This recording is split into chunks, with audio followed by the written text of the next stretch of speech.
Time. Hi, I'm Gary Rain. This is Doug Copperswaite. Gentlemen, shall we get started? Ready? Yes. Okay. So this is going to be an intro. So we may, if you're familiar with 3D printing, you may see some things you've already seen before. So the first question is, why are you at this clinic? Is anyone here considering buying a 3D printer? No? Okay. How about you have a printer and you're looking for any advice? Okay. And 3D. Okay. You want to design models you can maybe and print your own things? Okay. Or you're just curious how these printers work? I'm sure some of you are curious about that. Or you're just tired and you need a place to sit for a couple minutes. Either one? No? So just some interesting facts. 3D printers, pretty much all of them print in a layer. One layer at a time. They can print all sorts of materials. Titanium, ceramic, plastic, wood, steel, you name it. Wow. It can lower production costs for companies because they can buy small quantities of things. They don't have to produce rapid prototypes. That's really important. Replacement parts. The Army and Navy are big on this now. They're using it like when a drone breaks in the field, they're printing replacement parts rather than sending away for them. So In the field, that right away. You can print things that you can't make any other way. This is a real important one. If you look at some of those shapes over there, there's no way you could make that like with an injection mold or anything like that. It just wouldn't work. These things have detailed inside structure. But when you print it layer by layer like that, you can pretty much print anything. And if you look at your movies and stuff, all the props and things these days are 3D printed pretty much. Wow. So on the International Space Station, here's a sample of that. This is a wrench that NASA, you can download the file from the NASA site. And I printed this on a printer. It comes out one piece, all ready to go, and it's a ratchet wrench. The idea here is that if a tool breaks on the International Space Station and they need a replacement, instead of waiting 3 months for someone to ship one up, they can print it. And they can print this in metal, so it would be a replacement wrench or whatever else they need. Imagine when they're on Mars and it takes 6 months to get something to them. This kind of stuff is the only way that'll make living up there, possible. And it's also called, you want to hear called additive manufacturing. There's subtractive manufacturing, which is milling, where you take the material away. This is where you add material in, so it's additive manufacturing. These are the two types we're going to talk about today. Fused deposition modeling, which also we call filament modeling, and stereolithography, or this is the resin model. Don't get frightened by the names, it's just, So fused deposition is known as filament-based printing. It uses a spool of plastic filament, a small little spool of filament that is extruded in a nozzle. It's heated up and extruded in the nozzle to make it want to print. The plastic filament can include wood fibers, metal fibers, conductive materials, so you can obtain some of the properties. So you can have carbon fiber filament that prints really strong things.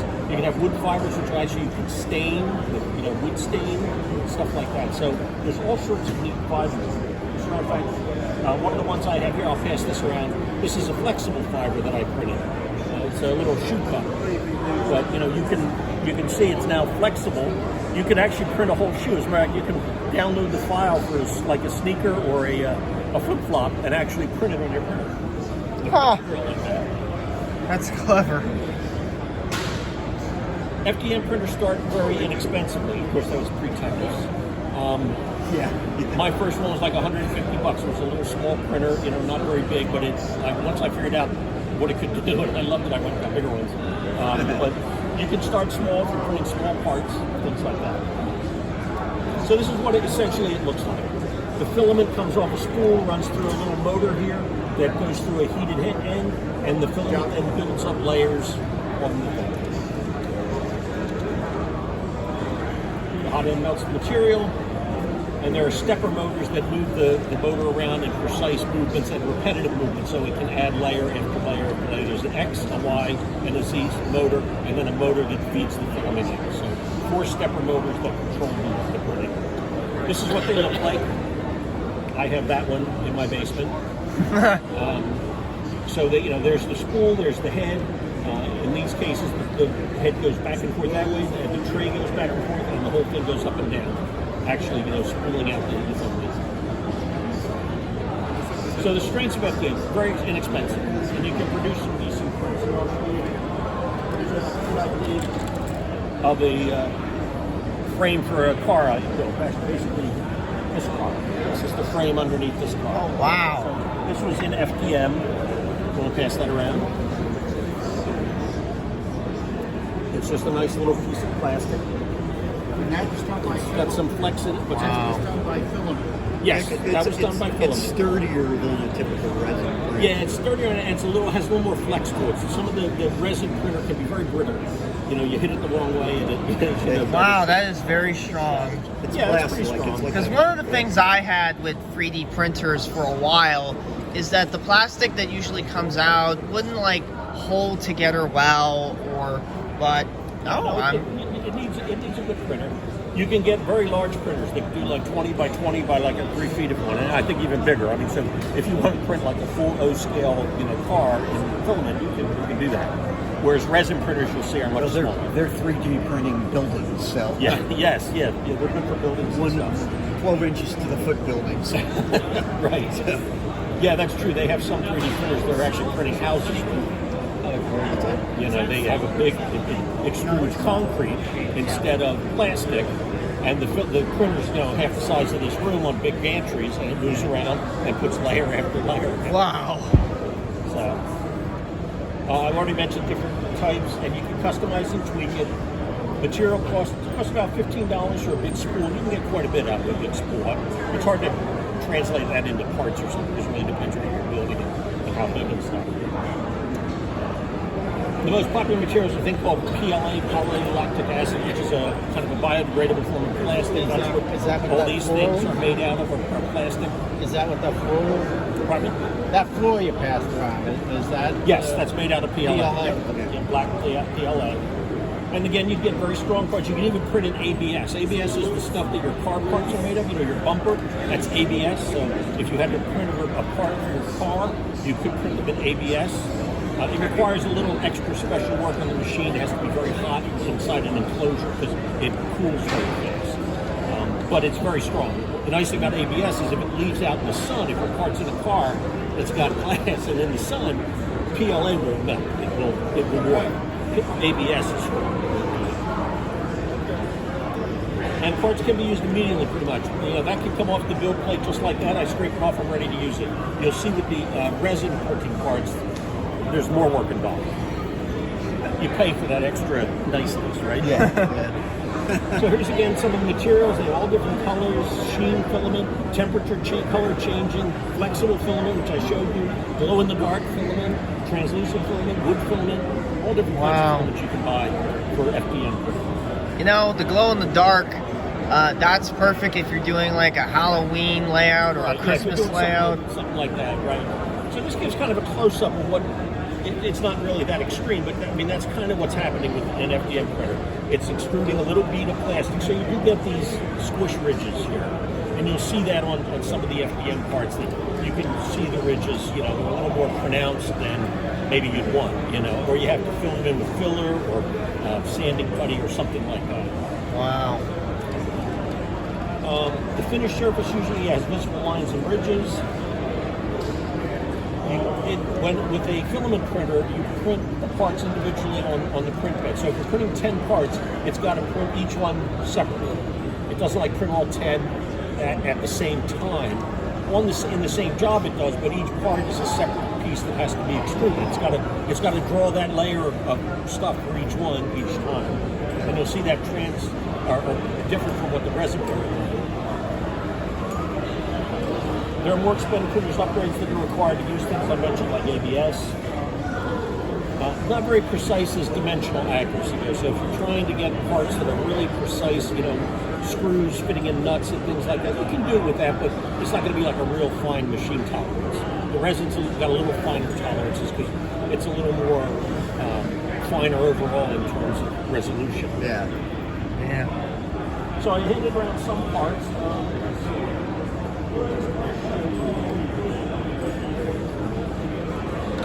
Just to show you a little difference, this is a front end of a trolley, as a matter of fact, the one I have back there that I printed. This was printed with the filament.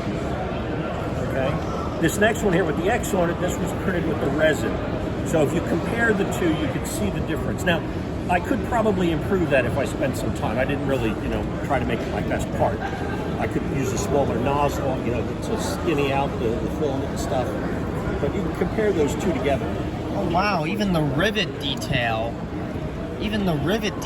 is surprisingly Yeah, good. you can make out some rivets on the black part, but it's not as crisp as on the gray, on the resin. Right. Wow. Wow.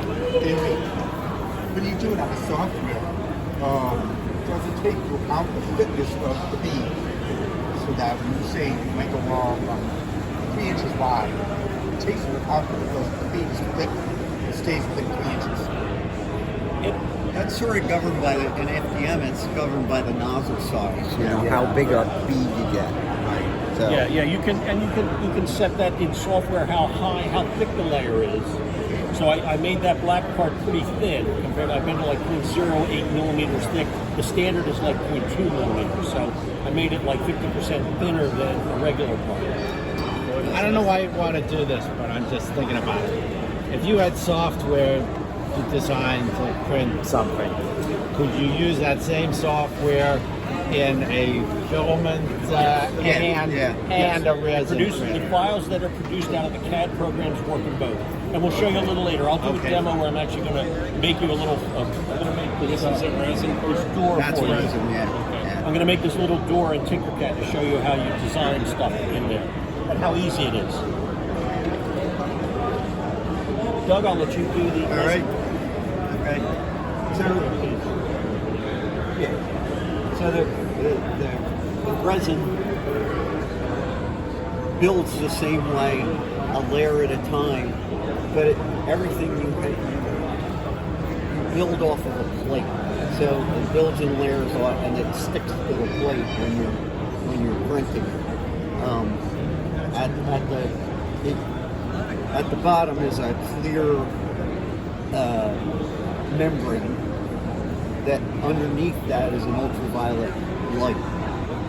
And the ultraviolet light produces an image of a layer. And then the plate lowers down into the resin. It essentially takes a snapshot of that using the UV light. That cures the resin. Then the plate lifts up, so it separates that layer from the membrane. Then it drops down again and prints the second layer. But whatever you have on that plate, you could have 20, 30 things, whatever will fit on the plate, it prints that whole layer in one shot. So you print one set of layers for everything that you have on there at any one time. So, there are various technologies. The one that most of the hobbyist level printers are use an LCD screen Picture to like your produce the your image. cell phone screen. Yeah. Take one of them. So it's just monochrome because you're just letting light through or not letting light through. The LCD screen has a lifetime, so it's sort of a semi-consumable. You're going to get. I've been using these for a few years now. I know Gary uses this for a while, but you hear people who print all day long, they eventually die. So and then you got to replace it. So not too many hobbyist Screen level. on like a base, Say that again. like a Ender 3D. You can put this screen on there to use the resin cure. No, Or do that's you have a- to buy a separate printer. They're separate printers. Yeah. Okay. And it kind of works. You'll see a sample. I Yeah. have pictures of what it looks like. Okay. And the detail depends on the resolution of that LCD screen. And So, sort of what like the number of dots it can your high produce. def picture. The more pixels on the screen, the sharper the image. It's the same thing except for the printer. So for chopping printers, some of the original ones were like 4K. That was the resolution. And there were 8Ks. Now there are 16Ks and probably on up from there. But they're out of my price range. So. And like I said, the LCD or what they call it, masked SLA, because essentially you're masking off and letting light through, and that's what cures.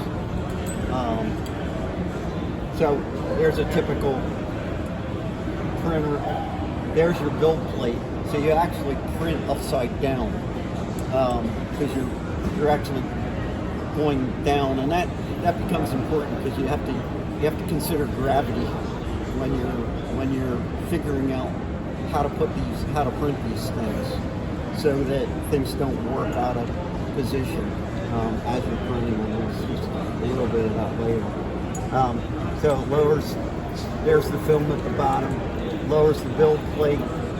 It eliminates the UV light briefly, and those are all parameters that, how fast does it lift off the plate, how long do you expose it, that's all,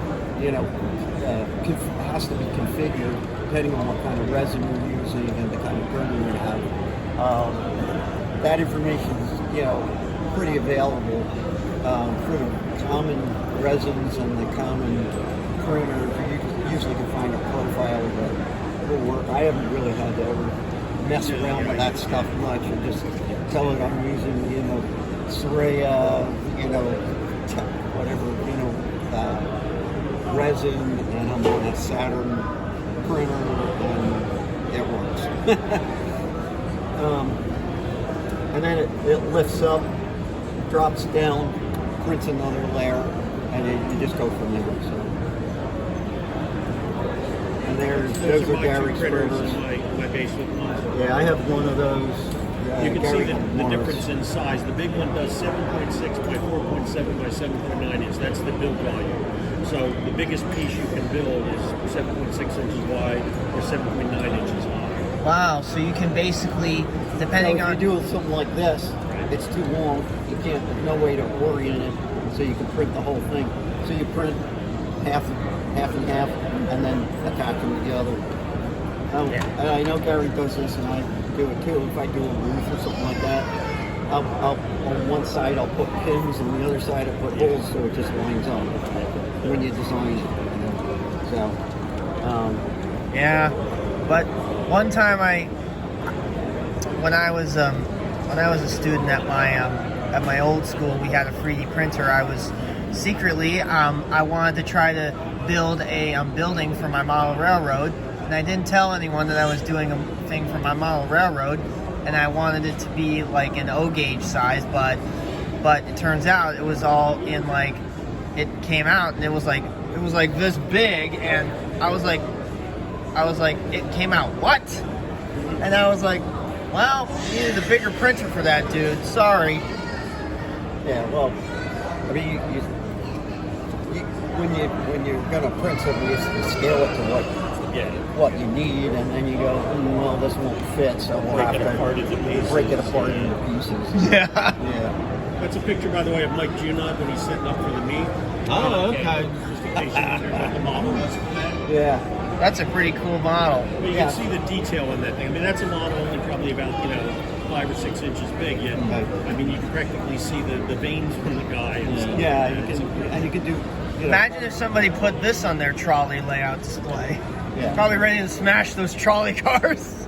But that is when you're designing something. You have to take into consideration whether your printer can do that and whether it's durable enough to get off the printer, and whether it'll break after you get it off anyway. So some things you end up having to make a little bit oversized. Sometimes handrails and things like that. It's tough to get them, strong enough and small enough. But we'll go into some solutions for that. So, resin, although you're not going to ever guarantee 100%, precision. A lot of times, if people are making what they call functional parts, like Gary said, a screw or something where two parts have to mate, you're going to get some shrinkage. It's not going to be 100%. So sometimes you have to compensate. Like when I did fenders, I wanted a friction fit between the two halves of it, and I had to go through a few iterations to get it, and then I had to go through a second set of iterations because then we I sent it off to be done in brass. So. A lot of testing, a lot of throwaway parts. Yeah, a lot of to get it right. mistakes. That's what most of this stuff is on the table. Here's all my failed test prints Yeah, for one reason or another. but it's great. It's great for prototyping because Absolutely. well, it doesn't look quite right. Oh, I missed that. And just go back, fix the design, and try again. And like it's that you can print a whole whatever you can fit on the plate. You can print in one shot. So it still can take a long time. The towers on the bridge over there are 3D printed. They're too tall to fit, first of all. So they're printed in halves, the bottom half and the top half. And then the center section is also two separate prints, each panel. And they took about 13 hours to print each section, and each section used about half a liter of resin. And resin's more expensive than filament, so Just it kind of adds up. Scale. This is about 2.5 hours to print one of these. Yeah. But again, if I load up the build plate with 10 of them, it's still 2.5 hours. Right. If I did that with the filament printer, it would be 2.5 hours times 10, or 25 hours. Yeah. So the good thing is, you really don't have to pay much attention to it, unless it's something big like that where I had to intervene partway through while it's printing and add more resin because you can only fit so much in that little tub of resin. So. You printed the towers. Is the bridge section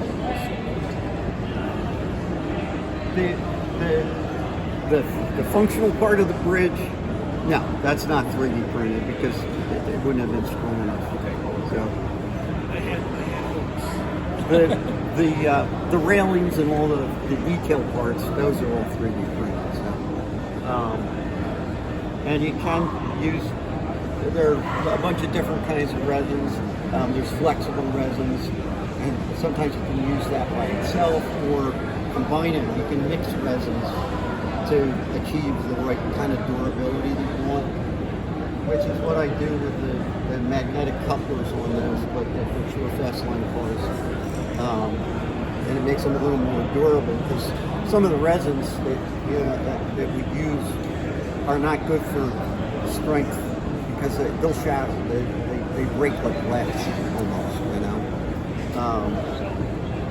And then there's I use transparent resin to do the marker lights on that bicentennial car. So, and then I painted everything where I didn't want light to come through. transparent doesn't necessarily mean glass light. They're getting better with new resins that actually produce a very clear part. That'll be nice when that happens because then you can print windows that fit in perfectly. But for now, most of us use acetate or something as an insert for clear parts. Yeah, if you send out work to a commercial printer, they can do it. Yeah, like some of the stuff over on Scooch's table had. And then the other thing, like I said, I mentioned earlier, I created a prototype for fenders, but I'm not putting in a plastic fender on the end of a car that's going to an East Penny because it'll never survive. And Dollars to order that part.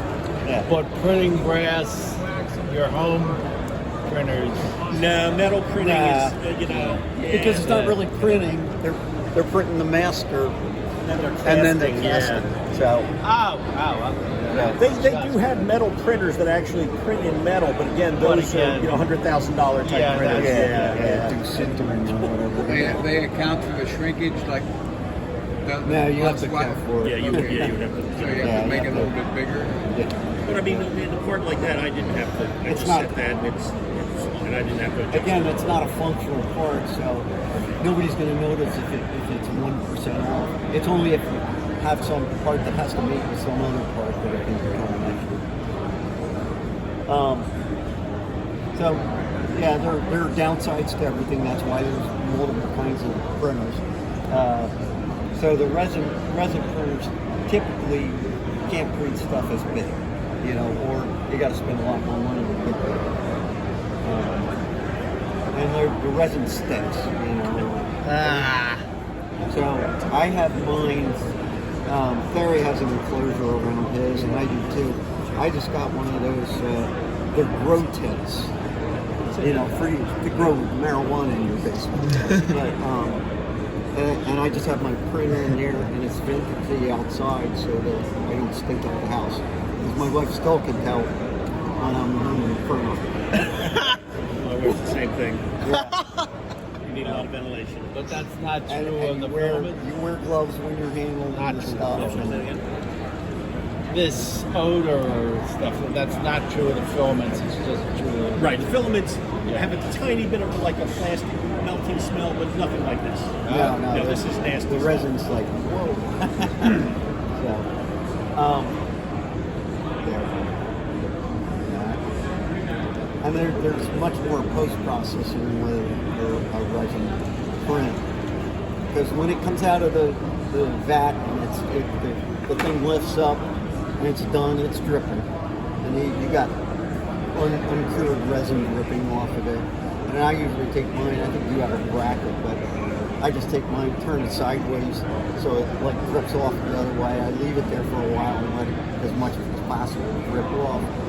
Then you have to take the plate out and you have to remove the part from the plate because This one here. support thing. Oh, there it is. This is what you'd see if you looked at it while it's on the printer because it's hanging off of the plate. And that's this part. Right. And these are all supports that allow the print to be not warp or fail completely because everything has to be supported. If you're trying to print, where's the thumb one? Yeah. The right orientation. Yeah. So think about it. I'm printing here. Okay, I'll be fine all the way up to the top of those windows. And then I get to that, and I'm trying to print across there, straight across, hopefully straight. It's going to sag, or it's going to just detach. It may there's stick to the nothing film. supporting it, yeah. There's nothing supporting it while it cures. So that's what all these little things of spaghetti are. They're the supports.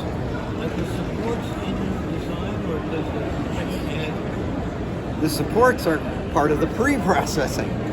When you design, Gary will go into this, but when you design your thing, you export what's called an STL file, and that takes whatever your design is from whatever tool you're using and translates it into a common format that's understood by what's called what the next step is, which is called a slicer. And the slicer is where you bring the thing in, you decide what orientation I want to print it. I want to print it that way, and I want to put it flat, and then you have to add supports. Some of the slicers have the capability of automatically adding supports. I've never trusted that because it kind of does wacky things sometimes. And when this is not Start with that and then delete half of them and then right, and then add the ones because I know after you've done this for a while, you kind of know what's not going to work for the most part. Here's might be a better example of what we need by the support. So this is that printed with filament, right? I printed it this way, so it was printed on the bed that way. Imagine when it gets up to print this layer, there's nothing supporting it, right? So the filament is going to go over the root and go like that, right? And it'll mess up this top piece because it needs something to support it. So the system produces a support structure like this, which leaves a little gap between where the top piece here and the support structure, and it lays the filament on that gap, and that supports it. Then you pop the support structure out, and now you have a nice clean top. Right. So it's the same kind of thing with the resin, except they use supports of a different type than this support. Yeah, and you have to either, depending on how big the supports are, which depends on, how big the object is and how much support it needs, you either have to cut them off. I have just a little pair of flat cutters that I can cut supports off. Or if they're small, sometimes you can just rip them off. It depends on the surface, depends on whether it's an interior or an exterior surface. These are all things you got to take into consideration when you figure out how to support it. Because if you rip them off and the supports are not real small, sometimes it'll leave a divot where the support was instead of, you know, because you can file off something that's raised, but you can't file off the hole. So